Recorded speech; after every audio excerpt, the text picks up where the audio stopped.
Kepada seluruh jemaat dan jemaat tamu yang telah hadir dan mengikuti secara daring dalam kebaktian hari ini, Minggu 8 Agustus 2021, kami mengucapkan selamat pagi, selamat beribadah di GKI Sukabumi.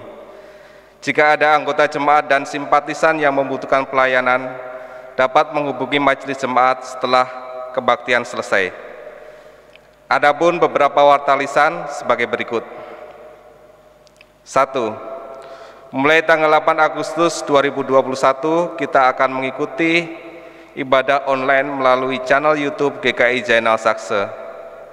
Yang kedua, sesuai program GKI Zainal Sakse, bulan Agustus adalah bulan budaya. Tahun lalu diselenggarakan bulan September tahun 2020. Berikut pembagian beberapa nuansa yang telah disepakati. Yang pertama, pada tanggal 8 Agustus tahun 2021 bernuansa Tionghoa. Yang kedua, pada tanggal 15 Agustus tahun 2021 bernuansa Indonesia bagian Barat. Yang ketiga, pada tanggal 22 Agustus tahun 2021 menggunakan nuansa Indonesia bagian timur. Yang keempat, pada tanggal 29 Agustus tahun 2021 menggunakan liturgi khusus dari Sinode menyambut hari ulang tahun GKI. Warta lisan yang kedua, PMJ bulan Agustus tahun 2021 akan dilaksanakan pada tanggal 15 Agustus tahun 2021. Pukul 10 waktu Indonesia bagian Barat. Agenda yaitu laporan dan rencana kerja bidang bulan Juli sampai Agustus tahun 2021 via Zoom. Bagi jemaat yang ingin memberikan saran dapat menyampaikan kepada MJ secara tertulis. Demikian warta lisan pada hari ini. Jemaat yang dikasihi Kristus, marilah kita mempersiapkan diri memasuki ibadah dengan saat teduh sejenak.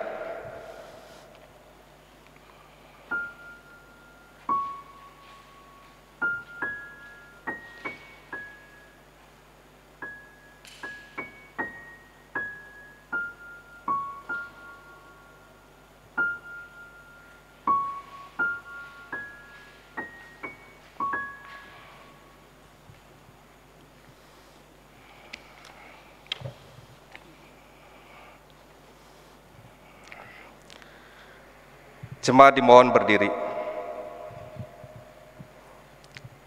Selamat hari Minggu umat yang terkasih. Mari kita mempersiapkan diri dan hati kita untuk menghadap kepada Allah, Sang Pemilik kehidupan. Terpujilah Dia yang ada di sorga, pujilah Dia di tempat yang maha tinggi. Dia yang menyelamatkan kita, Dia yang membebaskan kita dari segala pergumulan. Nyanyikanlah baginya, haleluya. Kepada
pertolongan kita adalah dalam nama Tuhan yang menjadikan langit dan bumi.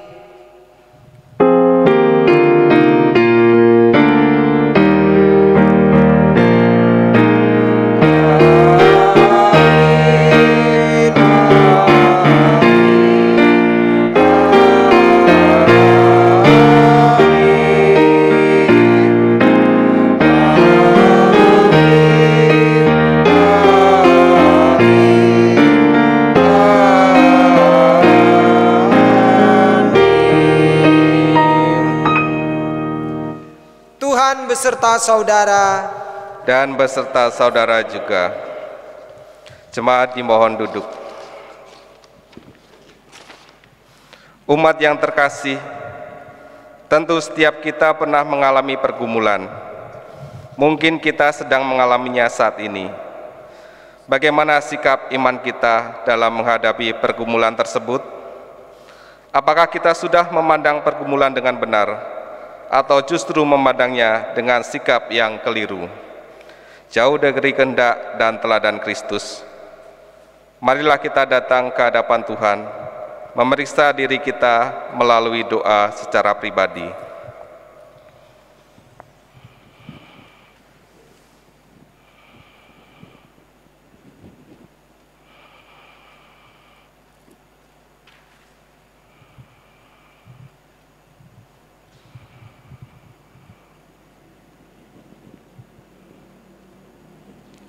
Bapa di dalam surga, kami mengucap syukur atas penyertaan-Mu dalam kehidupan kami. Kami tahu bahwa Engkau tidak pernah meninggalkan kami. Namun, terkadang kami gagal untuk mengandalkan-Mu. Kami memilih jalan yang keliru dalam mengatasi pergumulan kami. Terkadang kami kecewa terhadap-Mu atas kenyataan pahit yang kami hadapi. Tidak jarang kami menyerah manakala menghadapi pergumulan hidup. Pada akhirnya kami gagal untuk memandang pergumulan kami dengan sikap yang benar. Di dalam kelemahan inilah kami memohon ampun kepadamu. Kasihanilah kami ya Tuhan.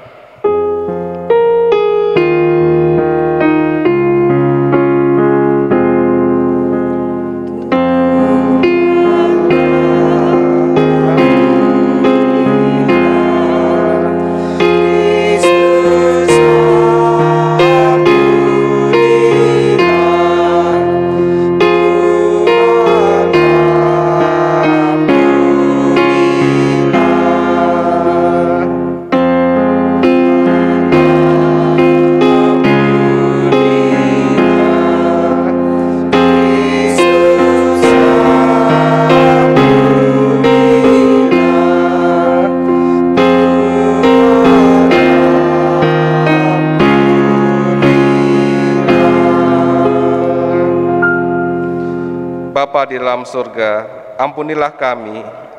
Ya Kristus, kasihanilah kami. Ya Roh Kudus, baharuilah kami. Amin. Amin. Saya undang jemaat untuk bangkit berdiri.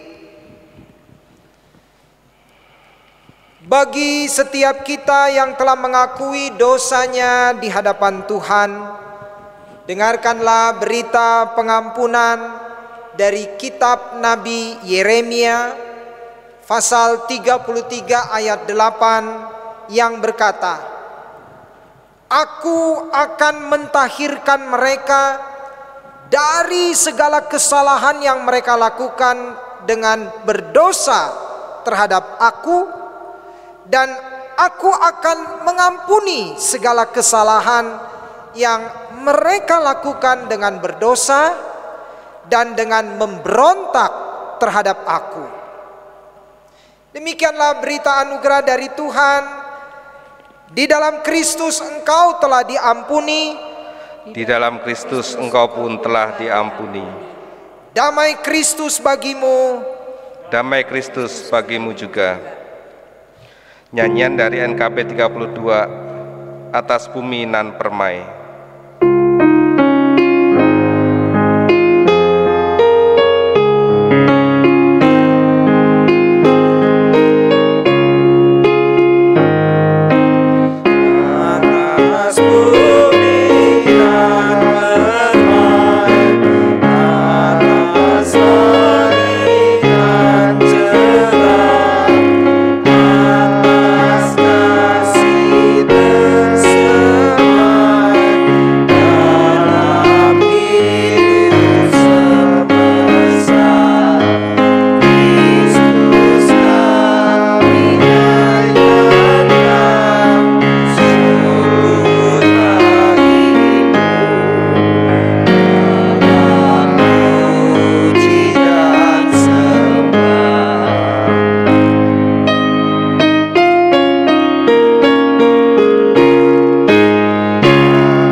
Jemaat dimohon duduk. Sekarang kita masuk dalam pelayanan firman. Marilah kita mohon pertolongan Roh Kudus. Kita berdoa. Kami sungguh bersyukur kepadamu ya Tuhan Allah Bapa kami, karena Engkau telah mengampuni dosa kami dan memperbarui kembali hidup kami. Sekarang ya Bapa, dengan hati yang penuh rindu akan firman-Mu, kami mau membaca Alkitab. Bersabdalah kepada kami ya Bapa. Kami berdoa di dalam nama Tuhan Yesus Kristus. Amin. Amin. Bacaan pertama diambil dari 1 Raja-Raja 19 ayat 4 sampai 8.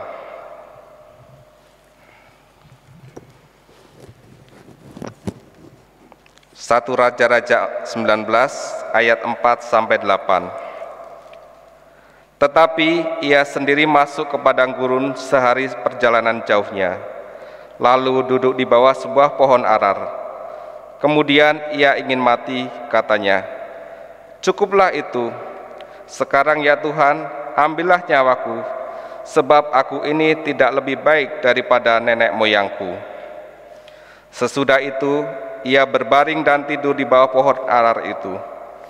Tetapi tiba-tiba seorang malaikat menyentuh dia, serta berkata kepadanya, "Bangunlah, makanlah."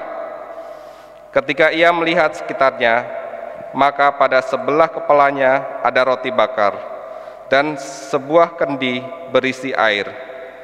Lalu ia makan dan minum, kemudian berbaring pula. Tetapi malaikat Tuhan datang untuk kedua kalinya dan menyentuh dia serta berkata, "Bangunlah, makanlah, sebab kalau tidak, perjalananmu nanti terlalu jauh bagimu." Maka bangunlah ia, lalu makan dan minum, dan oleh kekuatan makanan itu, ia berjalan 40 hari 40 malam lamanya, sampai ke gunung Allah, yakni Gunung Horeb. Kita akan menyanyikan secara berbalasan Mazmur 34 ayat 2 sampai 9.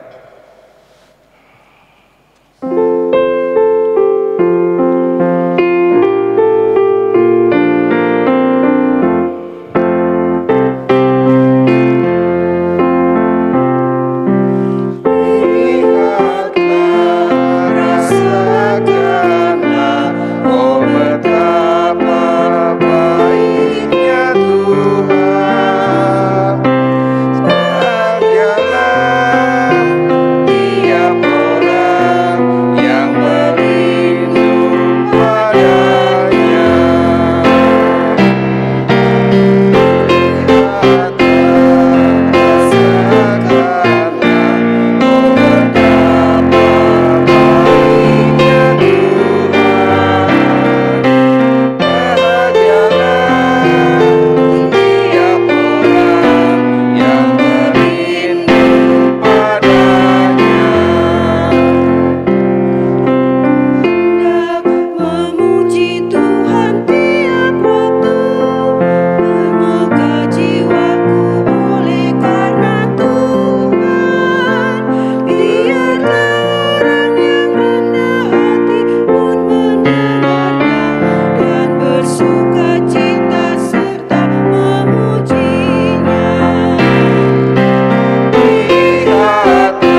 Bacaan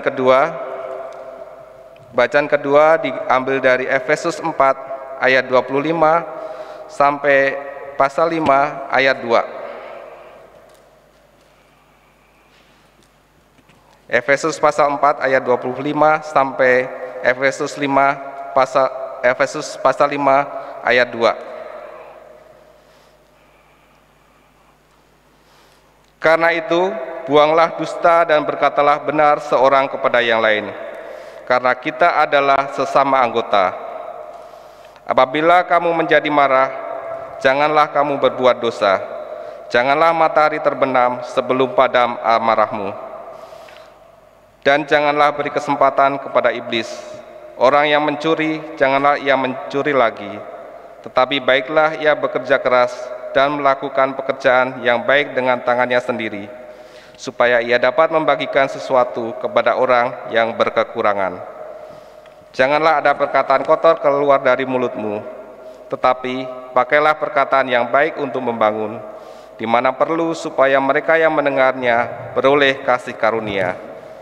Dan janganlah kamu mendukakan Roh Kudus Allah yang telah memateraikan kamu menjelang hari penyelamatan. Segala kepahitan, kegeraman, kemarahan, pertikaian, dan fitnah hendaklah dibuang dari antara kamu. Demikian pula segala kejahatan. Tetapi hendaklah kamu ramah seorang terhadap yang lain, penuh kasih mesra dan saling mengampuni, sebagaimana Allah di dalam Kristus telah mengampuni kamu. Sebab itu, jadilah penurut-penurut Allah seperti anak-anak yang kekasih, dan hiduplah di dalam kasih, sebagaimana Kristus Yesus juga telah mengasihi kamu dan telah menyerahkan dirinya untuk kita sebagai persembahan dan korban yang harum bagi Allah. Demikianlah sabda Tuhan. Syukur kepada Allah. Pembacaan Injil, saya mengundang saudara jemaat Tuhan untuk bangkit berdiri. Bacaan Injil diambil dari Injil menurut kesaksian Yohanes pasal 6 ayat 35, lalu dilanjutkan ayat 41 sampai 51. Ya, kita lihat ayat 35. Kata Yesus kepada mereka, "Akulah roti hidup. Barang siapa datang kepadaku, ia tidak akan lapar lagi. Dan barang siapa percaya kepadaku, ia tidak akan haus lagi." Lalu dilanjutkan ayat 41 sampai 51. Maka bersungut-sungutlah orang Yahudi tentang dia, karena ia telah mengatakan, "Akulah roti yang telah turun dari sorga." Kata mereka, "Bukankah ia ini Yesus, anak Yusuf, yang ibu bapanya kita kenal? Bagaimana ia dapat berkata, 'Aku telah turun dari sorga'?" Jawab Yesus kepada mereka, "Jangan kamu bersungut-sungut. Tidak ada seorang pun yang dapat datang kepadaku, jikalau ia tidak ditarik oleh Bapa yang mengutus aku, dan ia akan kubangkitkan pada akhir zaman.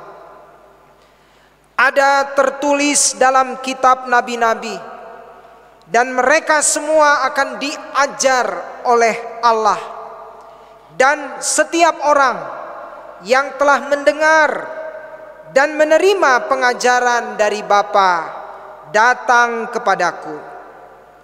Hal itu tidak berarti bahwa ada orang yang telah melihat Bapa. Hanya Dia yang datang dari Allah, Dialah yang telah melihat Bapa. Aku berkata kepadamu, sesungguhnya barang siapa percaya ia mempunyai hidup yang kekal. Akulah roti hidup.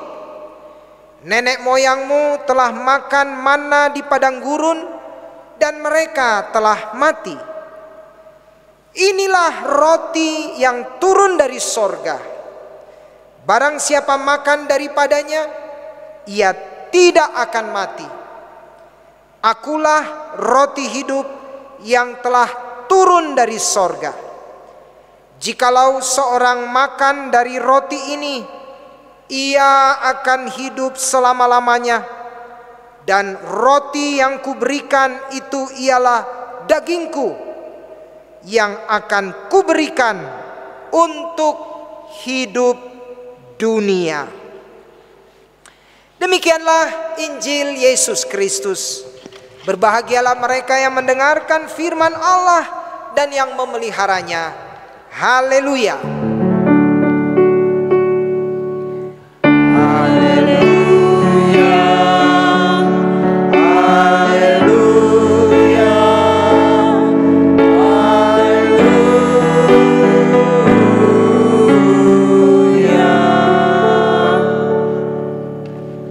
Silakan duduk. Shalom jemaat Tuhan. Tema ibadah kita minggu ini adalah roti yang menghidupkan. Roti yang menghidupkan. Puji Tuhan, kita dapat memulai kembali ibadah minggu di masa PPKM ini. Ibadah minggu kita selenggarakan secara online. Dan minggu ini nuansa ibadah kita adalah nuansa Tionghoa. Roti yang menghidupkan. Saudara-saudara, sering menjadi pertanyaan kita, mengapa orang-orang Yahudi pada zaman Tuhan Yesus menolak Tuhan Yesus sebagai nabi, sebagai Mesias atau Raja besar, dan sebagai juru selamat.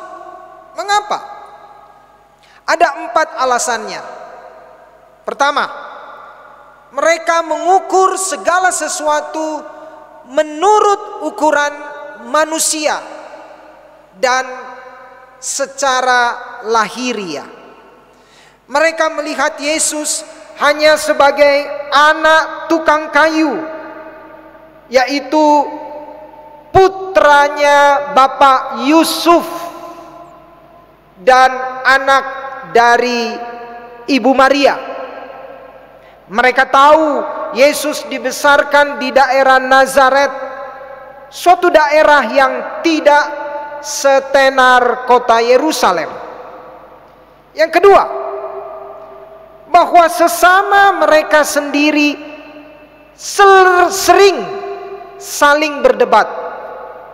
Perdebatan itu sering membuat perpecahan, saling menyombongkan diri, dan merasa pendapat mereka lah yang paling benar. Jika ada suatu pemahaman yang mereka anggap baru, mereka larut dalam perdebatan yang tiada akhir. Karena itu mereka sulit menerima adanya kebenaran. Yang ketiga, mereka lebih suka mendengar saja, tapi tidak belajar apa-apa. Pengajaran yang mereka dengar hanya lewat begitu saja, alias masuk kuping kanan, keluar kuping kiri. Demikian juga sebaliknya, tanpa dapat pelajaran tentang kebenaran di dalamnya. Yang keempat, mereka bertahan dalam kebenaran yang mereka anggap sudah sempurna, tanpa membuka diri untuk ditarik oleh Allah. Tuhan Allah senantiasa menarik manusia untuk datang kepadanya dan menerima kebenaran serta keselamatan.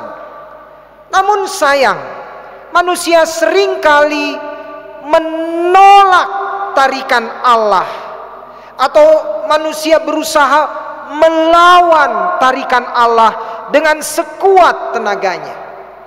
Nah, itulah 4 alasan mengapa mereka sulit menerima kebenaran bahwa Tuhan Yesus adalah sang roti yang menghidupkan. Saudara jemaat Tuhan, bicara soal roti, maka kita semua mengakui bahwa roti adalah salah satu makanan pokok manusia. Dengan makanan itu manusia dapat bertahan hidup. Manusia dapat melakukan berbagai aktivitas. Manusia dapat melawan berbagai macam penyakit dengan imunitas yang ada pada tubuh kita. Bacaan pertama tadi dengan jelas menceritakan bagaimana Nabi Elia diberi makan oleh Tuhan supaya bisa bertahan hidup dan melakukan tugas-tugasnya selanjutnya. Namun jemaat Tuhan, apakah makanan pokok termasuk roti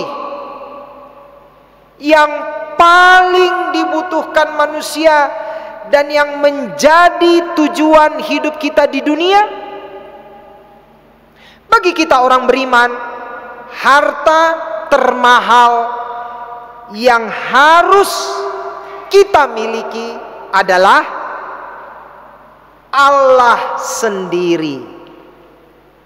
Dan rasa lapar yang paling menuntut adalah rasa lapar akan persekutuan dengan Allah. Saudara-saudara, ada begitu banyak orang kaya yang berkecukupan, tetapi tidak memiliki hal yang paling berguna dalam hidup ini. Apa itu? Yaitu persekutuan dengan Allah. Dan ada begitu banyak orang pandai di muka bumi ini, tetapi sekaligus bodoh. Mengapa? Karena ia tidak memiliki hikmat dari Allah yang telah menciptakan alam semesta ini dengan sempurna. Karena itulah ia tidak pernah merasakan kebahagiaan yang sesungguhnya. Memiliki segalanya, kekayaan, juga kepintaran, namun semuanya sementara.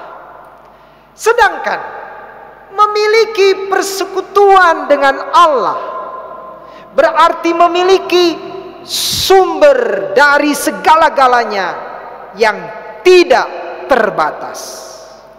Nah, dalam cerita Injil tadi, Tuhan Yesus telah menawarkan roti hidup yang akan memuaskan rasa lapar, memuaskan rasa dahaga manusia selamanya. Dan itu bukan roti duniawi, melainkan roti yang turun dari sorga, yaitu tubuh Kristus sendiri. Tuhan Yesus berkata, "Aku berkata kepadamu, sesungguhnya jikalau kamu tidak makan daging anak manusia dan minum darahnya, kamu tidak mempunyai hidup dalam dirimu." Yohanes 6 ayat 53. Pemimpin-pemimpin agama tidak hanya menggerutu ketika mendengar perkataan Yesus tadi, tetapi mereka juga merasa keberatan terhadap pernyataannya yang mengatakan bahwa ia adalah roti hidup yang datang dari sorga. Mereka mengenal keluarganya. Bagaimana mungkin ia menyatakan bahwa ia berasal dari sorga? Tetapi Yesus dengan tegas menyatakan bahwa ia tidak berasal dari dunia ini. Yesus diutus oleh Bapanya, ia datang dari Allah. Ia menyapa Allah sebagai Bapanya. Sulit sekali bagi pemimpin-pemimpin agama untuk menerima asal Yesus dari sorga sebagai suatu fakta. Pemimpin-pemimpin agama juga tidak dapat menerima pernyataan Yesus bahwa Allah adalah Bapanya, sementara mereka mengenal siapa orang tua Yesus, yaitu anak dari Yusuf dan Maria, anak dari tukang kayu. Sebenarnya hal itu tidak mengherankan. Orang percaya kepada Yesus bukan karena ia yang memilih untuk percaya, melainkan karena Allah Bapa yang menarik dia untuk percaya. Orang itulah yang akan dibangkitkan Yesus pada akhir zaman, sebab ia telah menerima Sang Mesias. Orang-orang Yahudi yang bersungut-sungut itu jelas tidak akan dapat ambil bagian di dalam kerajaan Allah, karena mereka tidak bisa menerima pengajaran Yesus. Saudara-saudara, melalui tindakan Yesus yang telah memberi makan 5.000 orang laki-laki banyaknya, sebelum pengajarannya mengenai roti hidup ini tadi, Yesus menyatakan bukan saja kuasanya dalam hal membuat mukjizat, tetapi ia mau menyatakan bahwa ia sendirilah sang roti yang memberi kehidupan. Roti hidup merupakan kiasan atas tubuhnya yang akan ia korbankan untuk memberi kehidupan kekal bagi manusia. Itulah harga yang harus Yesus bayar agar manusia dapat masuk ke dalam kerajaan sorga. Begitu mahalnya hingga Yesus harus mengorbankan dirinya sendiri. Ini memperlihatkan kepada kita realitas terdalam kasih Allah yang menjawab kenyataan betapa gelapnya manusia, gelapnya perjalanan hidup manusia. Karena itulah Tuhan Yesus harus berkorban. Meski jawab Yesus ini bertujuan membongkar kedangkalan orientasi hidup orang-orang Yahudi, mereka perlu disentakkan, dikagetkan, dibuka pemikiran mereka bahwa hanya dengan menerima Yesus dan pengorbanannya, kelak mereka dapat diluputkan dari maut, dan bukan hanya sekedar dari kelaparan sesaat saja. Mereka sudah menikmati roti dan ikan pemberian Tuhan Yesus, namun mereka sayangnya tidak bisa menerima Tuhan Yesus sebagai roti hidup yang turun dari sorga, sebagai anugerah dari Allah Bapa bagi mereka, bagi kita semua.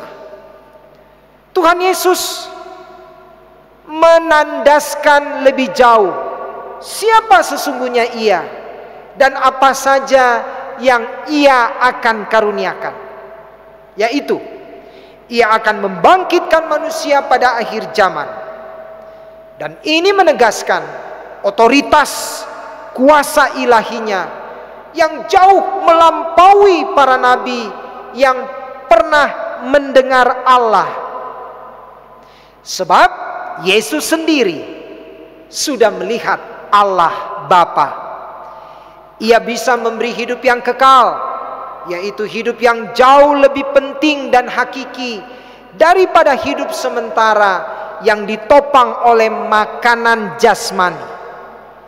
Daging, yaitu tubuh dan darah Yesus, adalah hidup Kristus yang Ia karuniakan untuk menyelamatkan orang yang percaya kepadanya.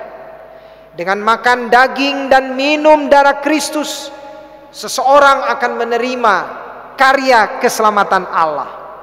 Dengan makan daging dan minum darah Kristus, seseorang masuk dalam persekutuan yang akrab, yang mesra, yang indah dengan Allah. Oleh karena itu, keselamatan hanya mungkin diperoleh dan dinikmati orang percaya. Agar beroleh keselamatan, seseorang perlu anugerah dari Allah Bapa dan menyambut firman ajarannya melalui Yesus dengan rendah hati. Mereka tidak dapat menerima bahwa Yesus adalah Allah yang menjadi manusia. Bagi mereka Yesus adalah manusia biasa. Mereka juga tidak dapat menerima bahwa kelak kematian Yesus memiliki dampak terhadap seluruh dunia. Dua kebenaran yang sangat penting tentang Yesus inilah sayangnya mereka tolak. Nah, saudara-saudara, pelajaran apa yang kita dapat dari firman Tuhan ini? Yang pertama adalah bahwa Tuhan Yesus dapat melihat bukan saja apa yang kita lakukan, tetapi Dia dapat melihat ke dalam hati kita yang paling dalam. Apa yang masih kita pikirkan, apa yang masih kita rencanakan, bahkan segala motivasi di balik perbuatan kita dapat diketahui olehnya. Motivasi orang banyak untuk mencari Dia tidak lebih hanya untuk memperoleh makanan gratis, roti dan ikan gratis, bukan untuk percaya kepada Yesus. Dalam zaman sekarang ini pun masih banyak orang yang datang ke gereja, bahkan aktif dalam pelayanan gereja, ya, yang memperlihatkan katanya dirinya dekat dengan Tuhan, namun sebenarnya bukan mencari makanan rohani, yaitu firman Tuhan, tetapi mencari makanan yang bersifat duniawi, yaitu supaya dipuji, supaya dihormati, dan supaya beroleh kedudukan. Yang kedua, bila kita telah percaya kepada Kristus, kita harus bersyukur oleh karena Bapa telah menarik kita untuk percaya kepada Kristus. Percaya itu harus ditujukan kepada Yesus dan pengorbanannya. Karena itu marilah kita terus setia dalam iman kita, agar dari sekarang ini dan seterusnya kita hidup dalam persekutuan dengan benar kepada Allah, supaya kita beroleh hidup yang kekal. Yang ketiga, orang-orang banyak yang mencari Tuhan bukan supaya mereka tumbuh dalam pengenalan yang benar, yaitu meyakini bahwa Tuhan Yesus adalah roti yang menghidupkan, yang turun dari sorga, bahwa Yesus adalah Mesias yang hidup. Pertemuan dengan Tuhan dalam kelompok besar tidak membawa mereka pada kesadaran melakukan kehendak Allah. Rasa lapar dan haus yang terus-menerus dirasakan adalah karena mereka tidak datang pada roti hidup yang sesungguhnya, yaitu Tuhan Yesus Kristus. Namun kita janganlah sampai demikian. Firman yang telah membuat kita percaya kepada Kristus adalah kebenaran yang sesungguhnya. Dengan kekuatan yang kita dapatkan dalam firman roti kehidupan itu, maka segala rintangan, hambatan, kesulitan dalam hidup dari berbagai pihak tidak akan pernah meluluhkan iman percaya kita.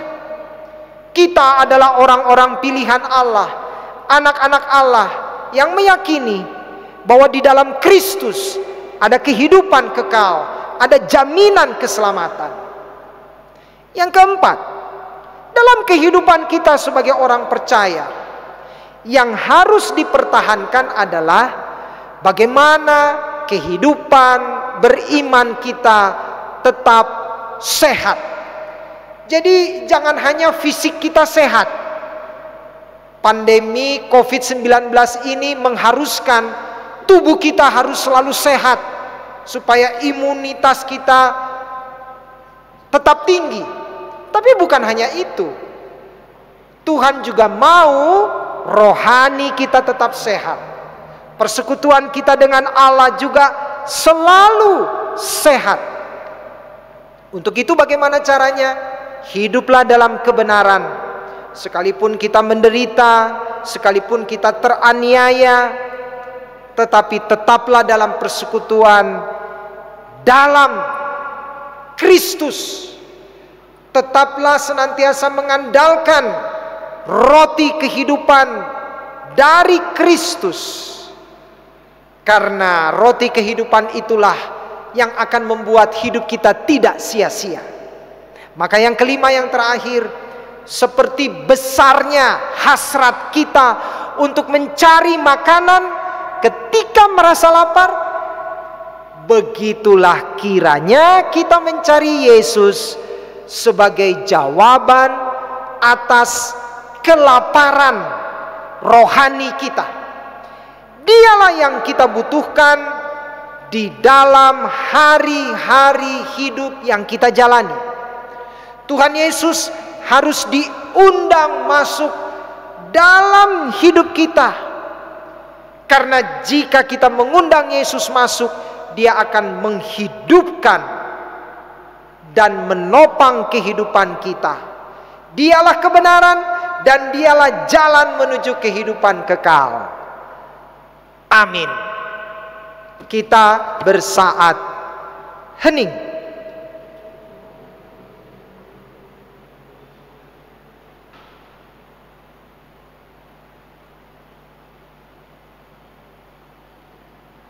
Amin.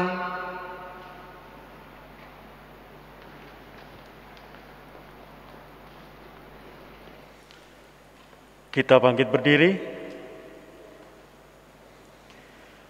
Marilah kita bersama dengan umat Allah di masa lalu, masa kini, dan masa depan, mengingat janji baptisan kita dengan mengikrarkan pengakuan iman rasuli demikian. Aku percaya kepada Allah, Bapa yang Maha Kuasa, Khalik langit dan bumi, dan kepada Yesus Kristus, Anaknya yang tunggal Tuhan kita, yang dikandung dari Roh Kudus, lahir dari anak darah Maria, yang menderita sengsara di bawah pemerintahan Pontius Pilatus, disalibkan, mati dan dikuburkan, turun ke dalam kerajaan maut. Pada hari yang ketiga, bangkit pula dari antara orang mati, naik ke sorga, duduk di sebelah kanan Allah, Bapa yang Maha Kuasa, dan dari sana Ia akan datang untuk menghakimi orang yang hidup dan yang mati. Aku percaya kepada Roh Kudus, gereja yang kudus dan am, persekutuan orang kudus, pengampunan dosa, kebangkitan orang mati, dan hidup yang kekal. Amin. Silakan duduk kembali. Mari kita satukan hati di dalam doa syafaat. Terima kasih Tuhan untuk kebaikan-Mu. Engkau telah turun dari sorga sebagai roti yang menghidupkan. Di tengah pandemi yang menakutkan ini, maut terasa begitu dekat dengan kehidupan kami. Tapi biarlah dalam kesetiaan kami bersekutu dengan Engkau sebagai roti yang menghidupkan, kami jalani hidup ini dengan keyakinan iman bahwa Tuhan selalu beserta dengan kami. Karena itu, tolonglah jemaat kami supaya kami terus bertumbuh dalam persekutuan yang akrab, kesaksian yang nyata, dan pelayanan yang tulus. Kami sebagai pelayan-pelayan-Mu, baik itu majelis jemaat, badan-badan pelayanan jemaat, Tuhan, beri kami kesetiaan untuk melayani Engkau dalam sehati, sepikir, dan sepakat. Bapa, kami teringat saudara-saudara kami yang sakit, baik yang dirawat di rumah maupun di rumah sakit, baik yang karena penyakit pada umumnya, tetapi juga terlebih khusus karena COVID-19 sehingga harus isolasi mandiri di rumah, bahkan harus dirawat di rumah sakit. Oh Tuhan, tolong segala perjuangan mereka untuk beroleh kesembuhan melalui obat dari dokter dan perawatan lainnya, sempurnakanlah ya Bapa untuk pemulihan mereka. Bapa, kami juga menyerahkan pekerjaan dan usaha kami di tengah keadaan yang sulit ini. Tuhan, curahkanlah berkat-Mu untuk memenuhi kebutuhan hidup kami sehari-hari, untuk makanan dan minuman, untuk pendidikan anak-anak, untuk segala apa yang kami butuhkan. Tolonglah kami. Berkati juga pendidikan anak-anak kami yang masih harus belajar dari rumah supaya tetap maju, disiplin, dan berprestasi. Kami menyerahkan pemerintah kami yang terus berjuang untuk mengatasi pandemi ini dengan memberikan suntikan vaksin gratis, juga terus mengajak kami mengikuti, mematuhi protokol kesehatan secara ketat agar pandemi ini dapat kami atasi. Tolonglah ya Tuhan. Saudara-saudara kami yang berulang tahun, Tuhan tambahkan hati yang bijaksana, kesehatan, dan umur panjang. Bapa, terima kasih untuk semua kebaikan-Mu. Kami akhiri doa ini di dalam nyanyian doa Bapa kami.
Saat ini kita akan menyatakan syukur kepada Allah Bapa kita, melalui persembahan kita dengan mengingat firman Tuhan dari Mazmur pasal 66 ayat 13 yang akan kami bacakan. Aku akan masuk ke dalam rumahmu dengan membawa korban-korban bakaran. Aku akan membayar kepadamu nasarku yang telah diucapkan bibirku dan dikatakan mulutku pada waktu aku susah. Persembahan Bapak Ibu sekalian dapat Bapak Ibu kirimkan melalui rekening BCA Gereja dengan nomor 1813030-181 atau melalui majelis jemaat di wilayah Bapak Ibu masing-masing. Kita bawa persembahan kita dengan memuji Tuhan dari Kidung Jemaat 291 bait 1 sampai 3.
Mari kita berdoa.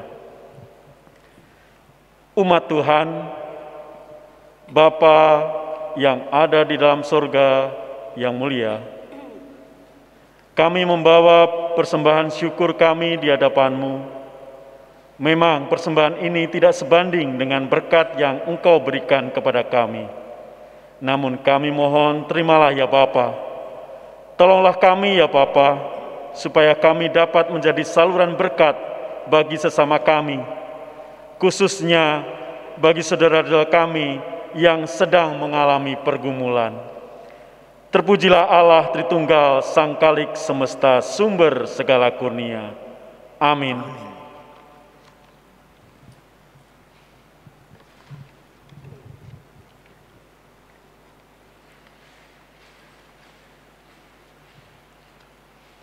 Sekarang kita masuk dalam pengutusan.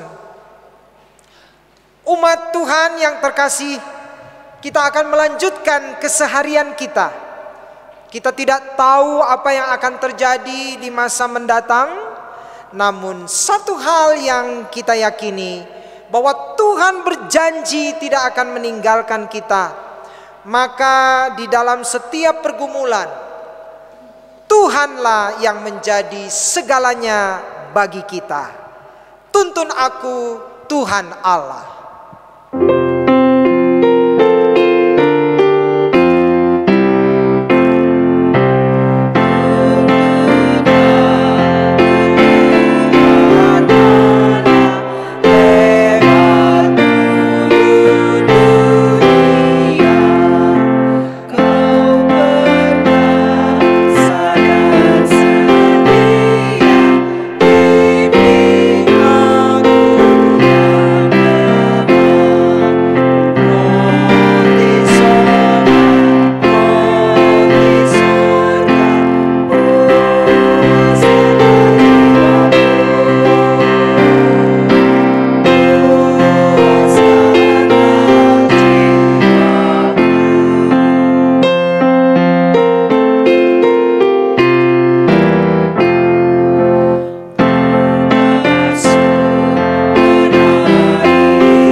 Tuhan, arahkanlah hatimu kepada Tuhan.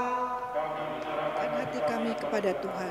Jadilah saksi Kristus. Syukur kepada Allah, Terpujilah Tuhan. kini dan selamanya. Terimalah berkat Tuhan. Semoga Allah damai sejahtera menguduskan kamu seluruhnya, dan semoga roh, jiwa, dan tubuhmu terpelihara sempurna dengan tak bercacat pada kedatangan Yesus Kristus Tuhan kita. Ia yang memanggil kamu adalah setia. Ia juga akan menggenapinya. Amin.